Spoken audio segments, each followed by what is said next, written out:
This is Rummy's Corner.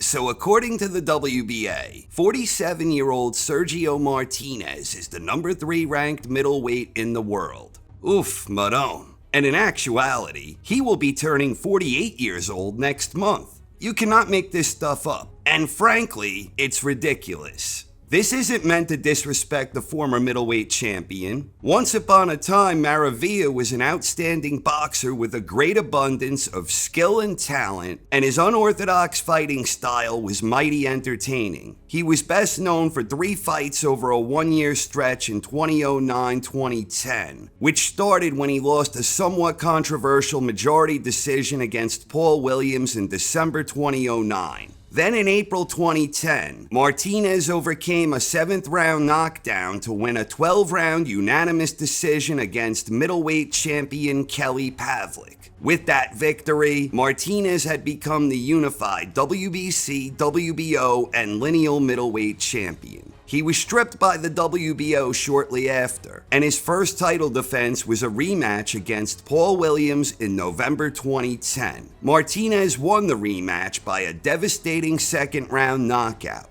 On a personal note, that fight holds a very special place in my heart because it was the last boxing match I watched live with my father before he had passed away.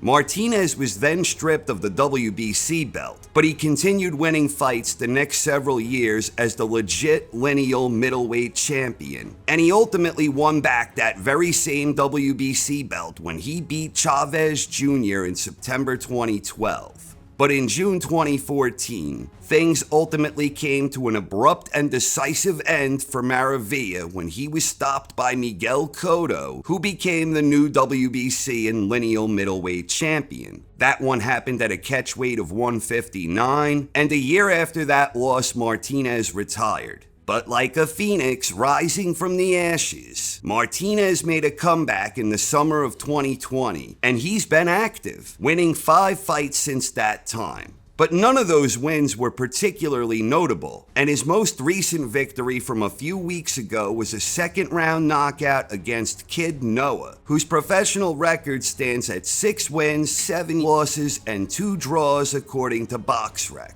And here we are. While many fans were unaware of the fact that Martinez had even made a comeback at all, the WBA was apparently mighty impressed by this streak of under-the-radar low-key victories, and they have him ranked as the number 3 middleweight in the world. Oof, madon.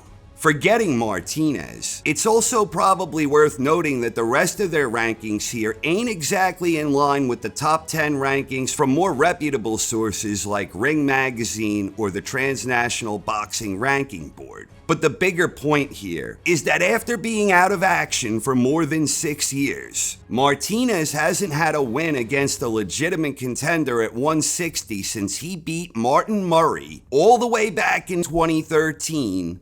10 damn years ago. And that begs the question, how the hell does 5 low-key victories against non-contenders warrant a number 3 ranking at middleweight? Again, no disrespect meant towards Sergio, but the WBA ranking board needs to share some of whatever the hell it is they've been smoking. Right now, Gennady Golovkin is the reigning WBA super duper middleweight champion. Side note, some fans have complained that my WBA Super Duper label has grown old, and I'll gladly admit it's probably time I stopped referring to the zone as being, quote, relatively new, although relatively speaking.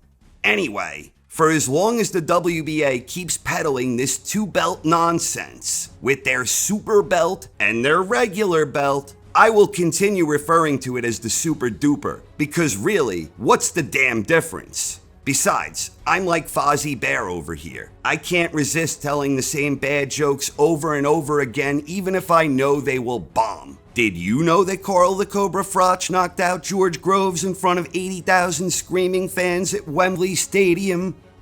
So Triple G is still a unified middleweight champion, and he is in possession of the WBA Super Duper strap.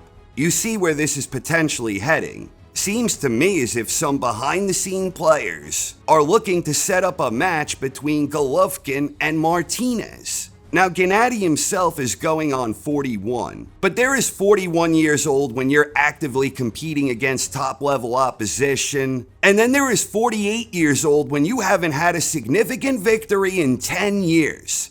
It's insane to me that this is even potentially feasible. And the saddest part about it is, it'll probably earn and it'll probably be easy to put together. The WBA truly has no shame. I guess with Argentina recently winning that international soccer trophy, that the idea of throwing old man Martinez in there with Golovkin makes sense to someone, somewhere.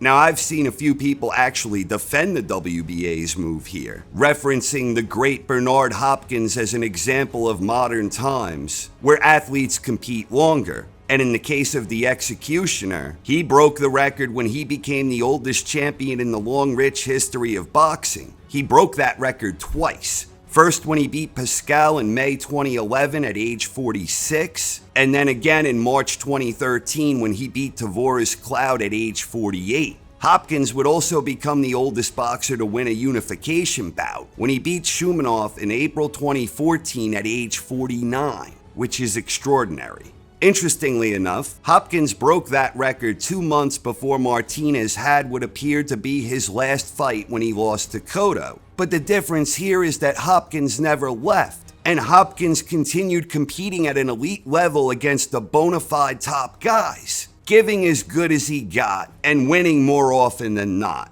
Completely different circumstances from what we have here with Sergio Martinez. At the end of the day, I ain't no Quasimodo, but I actually am afraid that a fight between Golovkin and Martinez may well come together, and that it may happen sooner than later. Time will tell.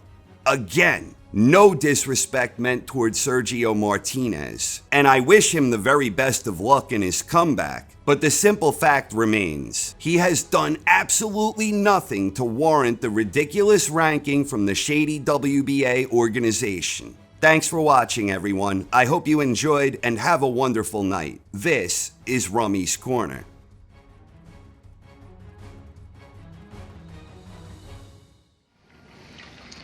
You know, Quasimodo predicted all this.